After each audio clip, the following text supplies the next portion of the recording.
Hello दोस्तों, wealth as channel पे आप सभी का स्वागत है। आज की इस वीडियो में हम जिस स्टॉक के बारे में जानने वाले हैं उसने अभी अभी ब्रेकआउट दिया है। तो चलिए देखते हैं स्टॉक के फंडामेंटल्स। स्टॉक के पहले फंडामेंटल्स हम देखने वाले हैं, क्योंकि अगर ब्रेकआउट भी दिया है तो ये ब्रेकआउट सस्टेन करेगा या नहीं करेगा, वो हमसे फंडामेंटल अगर हम स्टॉक के देखते हैं उसी से हमको पता चलता है। अगर हम कंपनी के फंडामेंटल्स देखें तो बहुत ही स्ट्रॉन्ग फंडामेंटल्स ये बैंक ने दिखाए हैं। जो रेवेन्यू 2012 में 21,000 करोड़ के आसपास था, वो बढ़ के 87,000 करोड़ मार्च 23 तक रहा था। और ट्रेलिंग 12 मंथ का अगर देखें तो 1 लाख से भी ऊपर का रेवेन्यू रहा है दिस कैलेंडर ईयर में, मतलब ट्रेलिंग 12 मंथ में। अगर हम प्रॉफिट बिफोर टैक्स की बात करें तो प्रॉफिट भी बहुत अच्छा खासा बड़ा है। अगर हम प्रॉफिट देखते हैं तो one of the highest profit जो है वो कंपनी ने दिस मार्च क्वार्टर में दिखाया है 18,621 करोड़ का। और अगर हम ट्रेलिंग 12 मंथ की बात करें तो 21,000 का नेट प्रॉफिट कंपनी दिखा रही, प्रॉफिट बिफोर टैक्स कंपनी दिखा रही है। तो प्रॉफिट में भी हमको ग्रोथ हमको देखने को मिल रही है अगर हम प्रॉफिट की बात करें तो। और अगर हम नेट प्रॉफिट की बात करते हैं तो नेट प्रॉफिट भी दिस मार्च 21 में 7,252 करोड़ का नेट प्रॉफिट था। और मार्च 22 की अगर बात करें तो 14,000 का था, ऑलमोस्ट डबल हुआ है नेट प्रॉफिट। देन मार्च 23 की बात करें तो 10,900 का नेट प्रॉफिट हुआ है। अगर हम ट्रेलिंग 12 मंथ की बात करें तो 13,000 का नेट प्रॉफिट कंपनी ने दिखाया है। अगर ये इसमें यहाँ पे जो प्रॉफिट में गिरावट आई है वो हम क्वार्टरली जब देखेंगे, क्वार्टर ऑन क्वार्टर बेसिस पे रिजल्ट हम देखेंगे तो वहाँ पे मैं आपको समझाता हूँ ये क्या हुआ है। अगर हम देखें तो कंपनी ने नेट प्रॉफिट जो है कंपनी का वो लगातार बढ़ता हुआ दिख रहा है। अगर हम देखें तो पिछले दिसंबर 2020 से अगर बात करें तो लगातार हमको नेट प्रॉफिट जो है वो बढ़ता हुआ दिख रहा है। और यहाँ पे जो सितंबर 23 का अगर बात करें तो one of the highest profit company ने बुक किया है। तो अगर हम बोल सकते हैं कि अगर ये कंपनी ने अभी जो ब्रेकआउट दिया है तो कंपनी यहाँ पे सस्टेन ब्रेकआउट कर सकती है। अगर हम रेवेन्यू देखें तो रेवेन्यू भी हमको 27,000 का रेवेन्यू दिख रहा है, 27,000 करोड़ का। ये भी one of the highest revenue है। अगर हम प्रॉफिट बिफोर टैक्स की बात करें तो 8,300 करोड़ का नेट प्रॉफिट बिफोर टैक्स है। ये भी one of the highest net profit profit before tax company ने दिखाया है। यहाँ पे जो 5,000 करोड़ का जो लॉस कंपनी ने दिखाया है वो वन टाइम कंपनी ने लॉस लिया है। जो सिटी बैंक का जो एक्विजिशन किया था उन्होंने क्रेडिट कार्ड के बिजनेस का, वो उसने वन टाइम ही लॉस कंपनी ने दिखाकर वो अपनी बैलेंस शीट जो है वो क्लियर की है। उसी के वजह से यहाँ पे लॉस दिखाया है एक ही क्वार्टर में। और उसके बाद हमको इसमें परफॉर्मेंस में बहुत अच्छी ग्रोथ दिखाई दे रही है। अगर हम इसका पीयर के साथ कंपैरिजन करें तो ये एक प्राइवेट सेक्टर बैंक है, लीडिंग प्राइवेट सेक्टर बैंक है।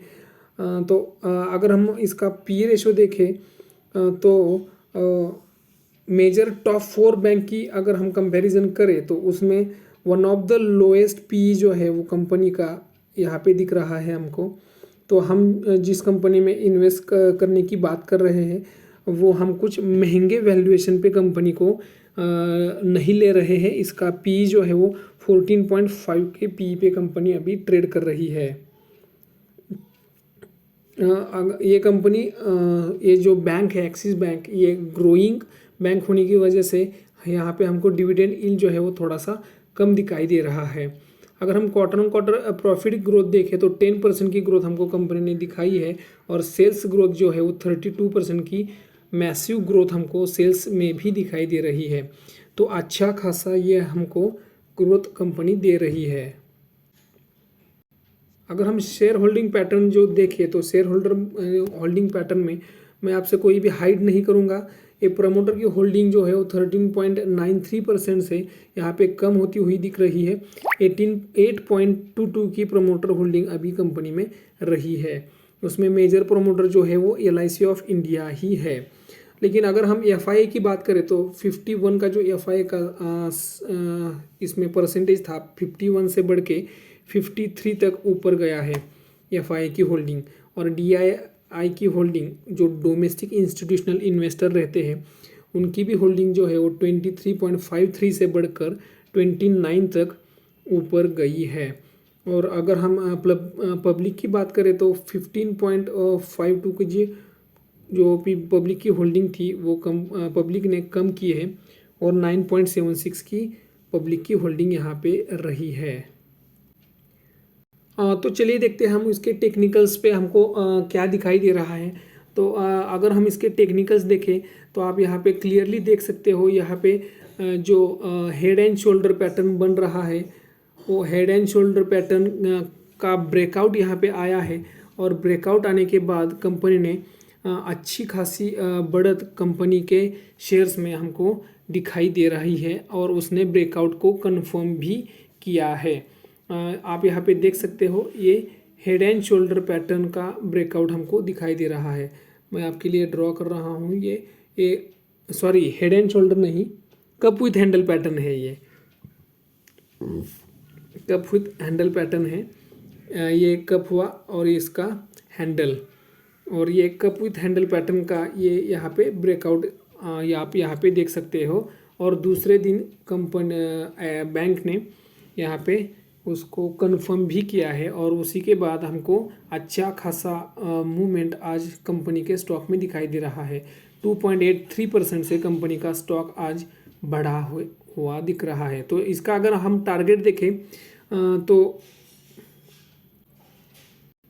अगर इसका हम शॉर्ट टर्म टारगेट देखें तो 1150 के आसपास इसका टारगेट अभी निकल के आ रहा है।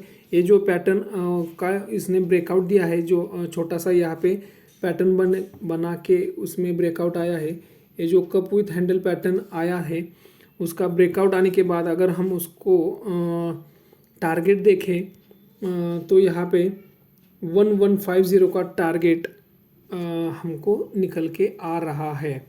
और आप यहाँ पे अगर देखोगे तो इसमें वॉल्यूम में भी अच्छा खासा जंप हमको पॉजिटिवली दिखाई दे रहा है।